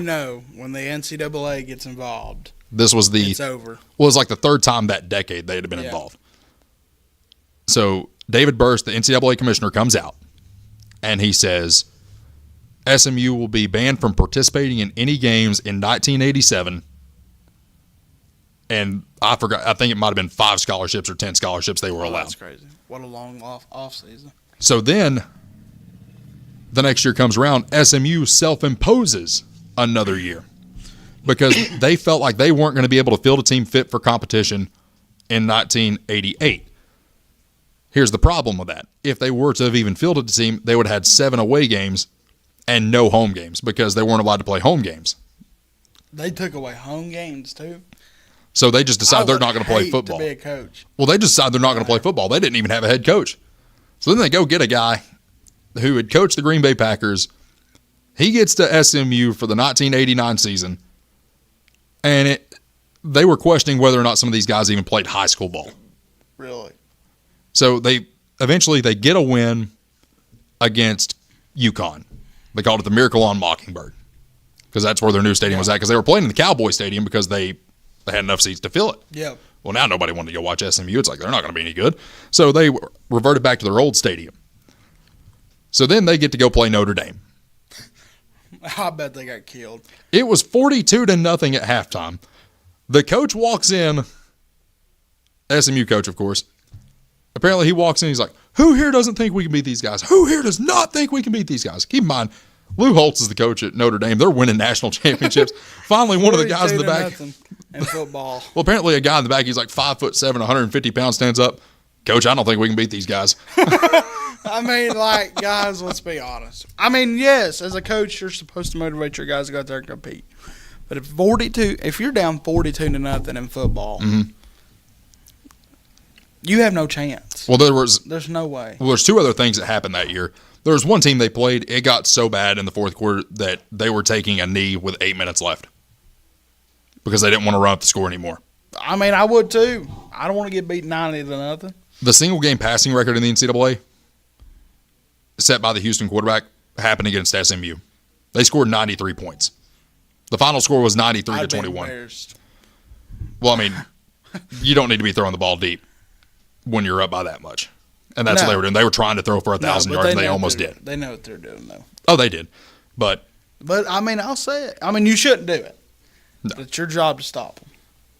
It took them 20 years to get back to a bowl game. So bad. 20 years. I better hush, though. Tennessee win nothing next year. So 1, 2. Think about this, man. So I mentioned the Southwest Conference. So what do you think that those other teams did for those 2 years? They had to schedule another game, so they had to call around. The Southwest Conference dissolved because of the SMU death penalty. There was no more Southwest Conference because of that. I'm glad, honestly. I mean, it wouldn't have mattered today anyway because everything's all condensed. Yeah. But that's how they ended up in Conference USA. You know, Texas ends up in the Big 12, Oklahoma, and then a lot of those other schools do. But the rest of them ended up in the WAC or Conference USA. Yeah. It's like, oh, they killed a conference. Do I like Texas and them in the SEC? No. They don't belong here. No, they don't. But I mean, their basketball team's terrible. Well, and 2, think about this, man.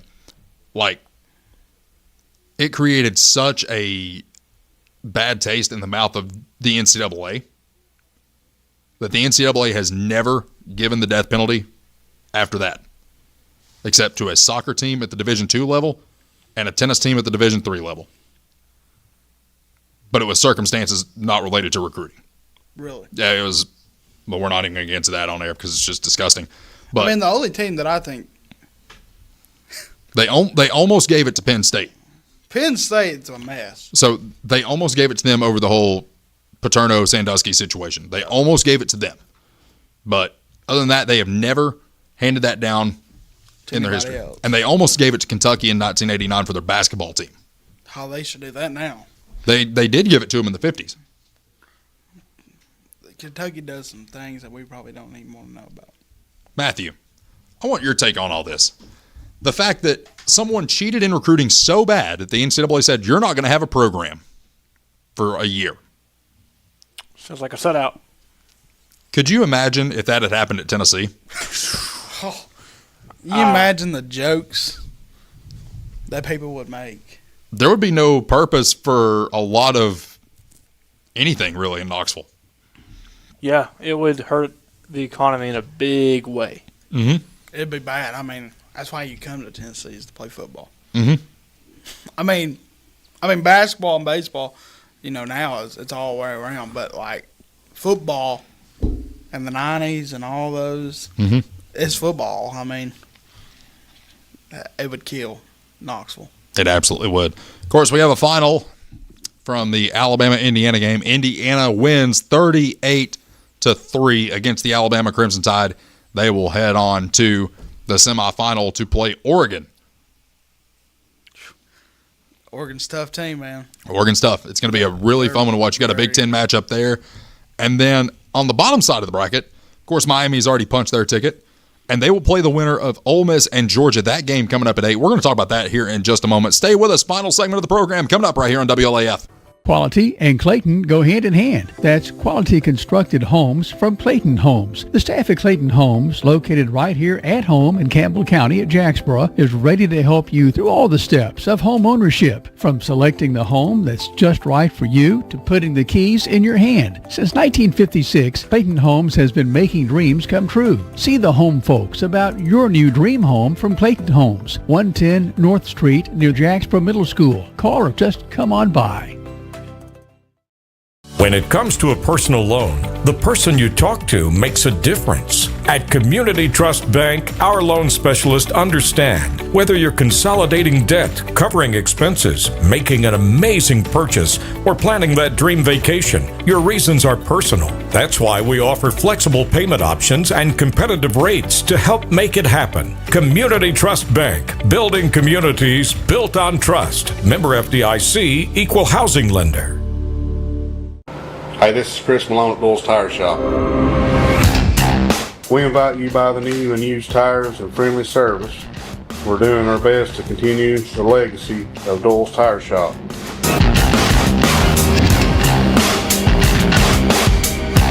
Come see us on the 4-lane next to Eagle Tire Pro, right between La Follette and Jacksboro. Doyle's Tire Shop. The tradition continues.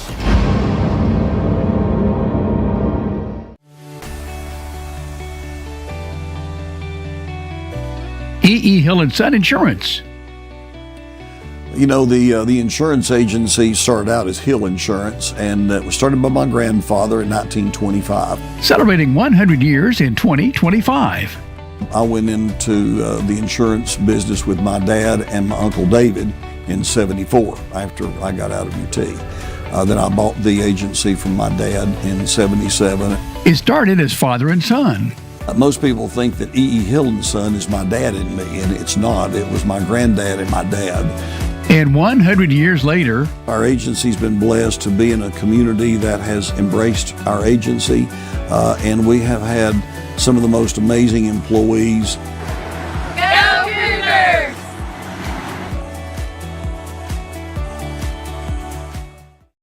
Campbell County's premier sports radio and TV talk show is on the air. This is Jake Miller Sports Talk on WLAF.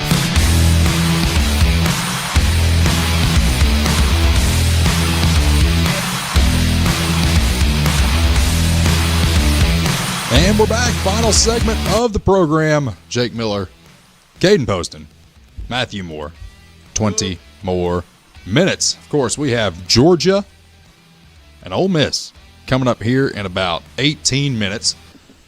We're going to give you a quick pick. Brought to you by our friends at Slicks. Go down and see Nelson, get your hair cut, get yourself looking good. You might look like me or Poston.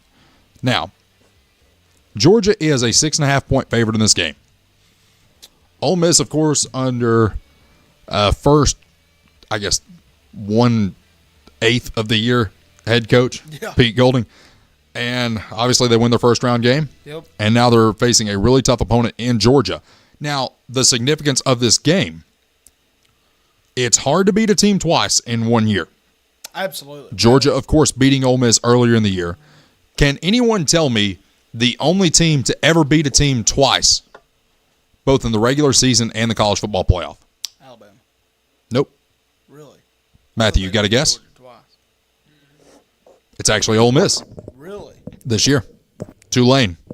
Oh, wow. Because they beat them in the regular season. They also beat them in the first round of the college football playoff. So they are the Alabama beat Georgia in the same playoff. But Did not know that. so the question is, can Georgia sustain and beat Ole Miss for a second time this year? Of course, the final score when they played earlier in the year, 43-35. Yeah. Well, I think, okay, number one, I have said it since day one, since I've seen Georgia play this year. I don't think Georgia's as good as people think they are. I don't think their defense is very good. I truly don't think they're the same Georgia team. I mean, you got to think, we took them to overtime. We're not a good football team. And we should have beat them. Yeah, and we're not a good team. So, you know, I know Kirby Smart's a really good coach. I hate to admit it. Of course. I hate to admit it. I just don't think – I think Ole Miss is going to come ready to play. I think they're going to play their best game.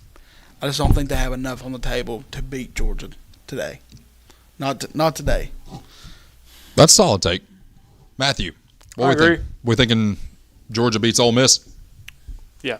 Do we think they cover the 6.5-point spread? I do not. I think it'll be closer. I think they'll win by 3. Think it'll be a 3-point game? I think it'll be a 3-point game. They'll probably win by a field goal.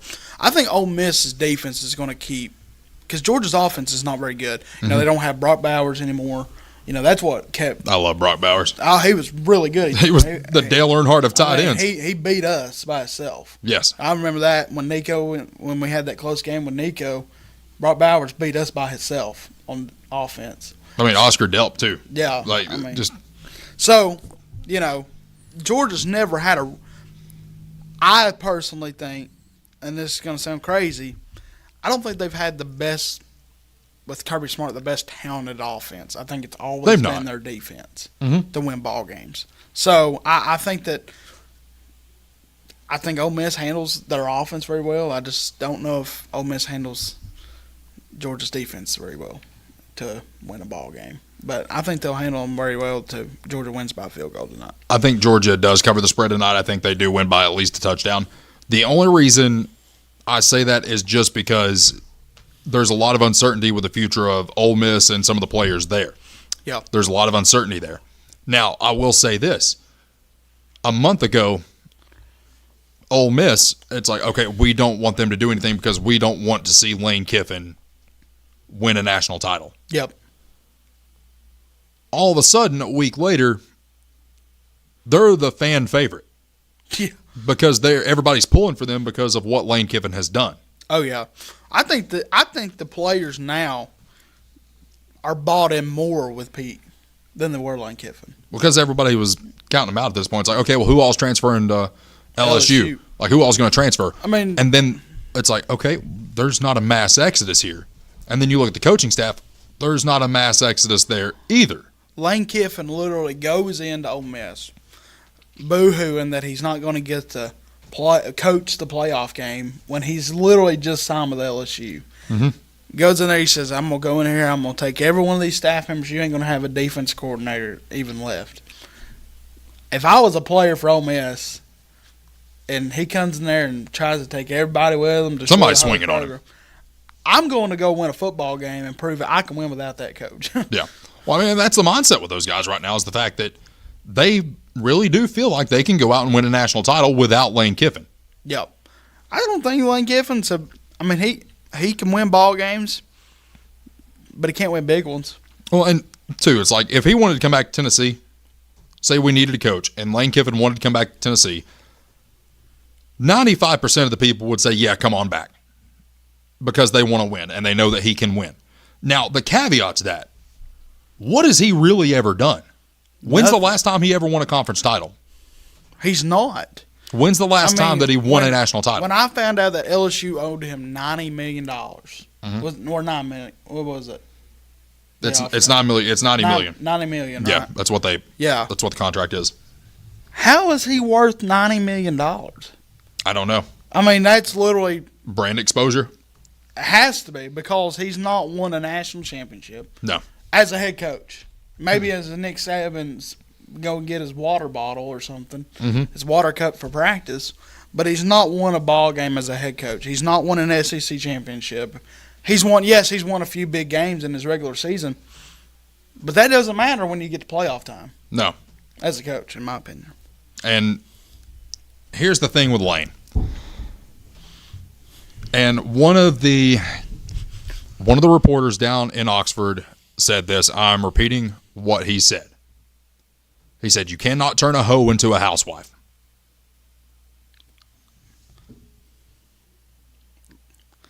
And think about how many times Lane Kiffin has bounced around.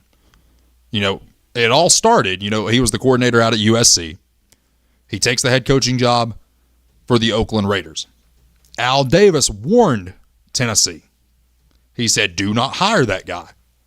He's a snake. And if you play with a snake, you're bound to get bit. What did we do? We hired him. And what did he do a calendar year later? He left. And then he gets fired at USC. Yeah, has to go to basically the Nick Saban coaching rehab, is what we called it at that time. Gets the job at FAU. Does pretty well at FAU. He kept his house down in Miami. A lot of people don't realize that. He still has his house down in Boca. Goes to Ole Miss. It's like, okay, well, how long is he really going to stay at Ole Miss? Not very long. And it's like, he is a good fit there. I don't know why he left. It's like he appreciates them, but I think they appreciate him as well. But this isn't Lane Kiffin. Yep. Loyalty is not his thing. No. He's never been loyal. No. I mean, he proved that at Tennessee. I mean, leaves us overnight. Who does that? Well, and the thing is, man, like, if he does not succeed at LSU, because they're giving him $20 million in roster spend per year. Yep. If you can't win a national title with that, you're never going to win one. No. And I'll tell you right now, LSU standard is, thanks to Brian Kelly and all them. I'd say you have to win a national championship. I'd say the standard was set by Les Miles and Ed Orgeron. Yeah. And really Nick Saban back in the early 2000s. Joe Burrow and that team right there was loaded.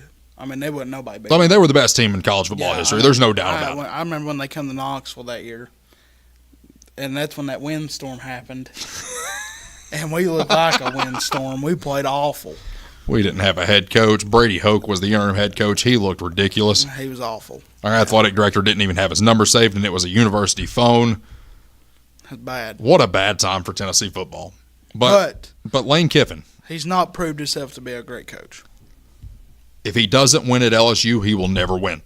And he comes to Knoxville next year. He comes to Knoxville next year. He also has to go to Oxford. Yeah. If Ole Miss beats LSU next year and Tennessee beats them, he's going to be on the hot seat. Let me ask you this. Considering the conversation we had earlier in the show about whether these bowl games matter or not, is Josh Heupel on the hot seat by the end of next year? No. I have the reason why I say that. And I have taught we when we're at work, you know, out on lunch break, stuff like that, we talk about sports all the time. Mm-hmm. I think as long as Danny White is the athletic director at Tennessee, Heupel will stay as long as he wants to. See, I'm of the camp. I don't think he enters the season on the hot seat.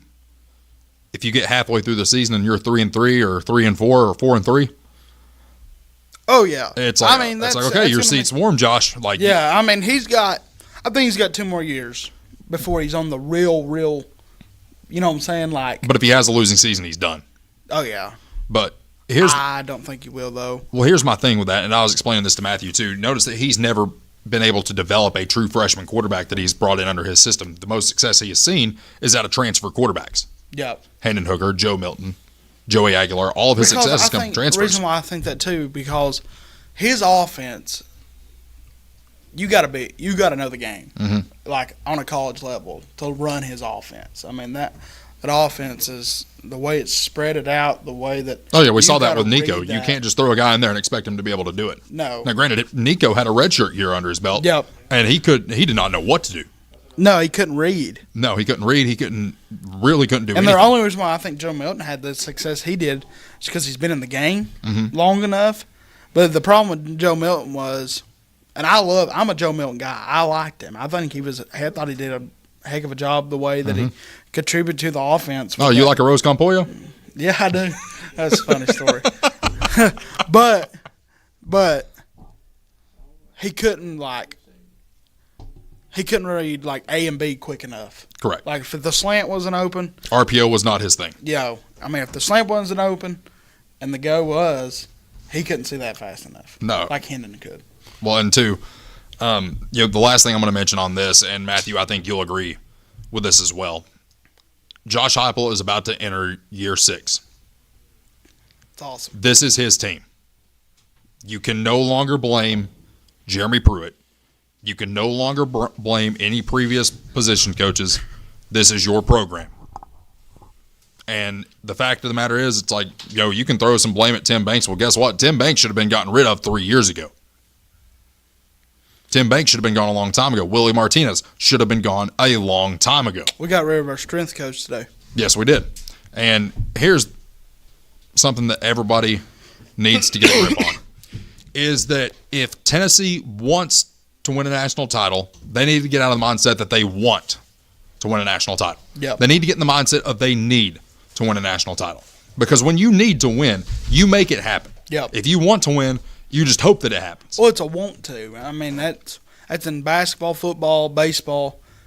You got to hate to lose. And, and I believe that this Tennessee team hates to lose. Yeah, I mean, you have to hate losing more than you love winning. If you hate to lose, you'll win. You'll win. Now, you might not win every game, but you're going to win big games.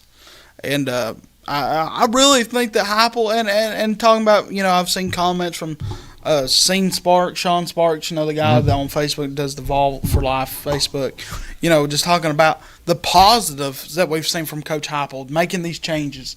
He's coming to a mindset is our standard's got to be higher than when it was 8-4 ain't gonna cut it no more.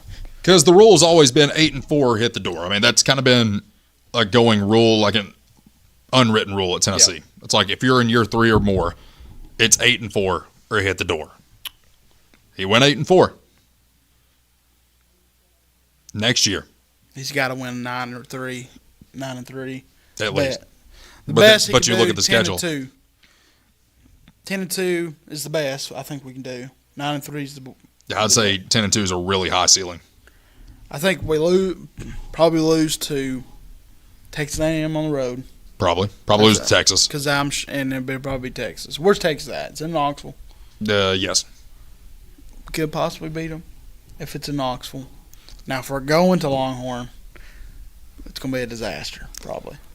Texas A&M is going to be a hard place to play at night if it's at nighttime. And really quick, Tom, we was talking about scandals. Have you ever watched the Johnny Manziel scandal? That one's a good one. That might be the watch of the week. If you got some free time on your hands, watch the Johnny Manziel. It's the Untold, isn't it? The Untold. That one's good. NIL before NIL was a disaster. The amount of money those guys were getting paid under the table. It's like, how did they drive these sports cars, huh, buddy? Well, let me tell you about this thing called. He didn't even go to class. No. I can tell you a lot of players just didn't go to class. No, I mean, that's the thing is I can name off about 3 people right off the top of my head. I'm not going to that just did not go to class. Yeah. Oh, man. We're going to get into that next week. We'll find another watch of the week next week. That is going to do it for us. Posty, thanks so much for stopping in. Matthew, thank you so much for everything you do. Enjoy your batteries, sir. That's going to do it for us. Stay tuned. Something else coming up next year on WLAF. Tune in to us next week right here on WLAF.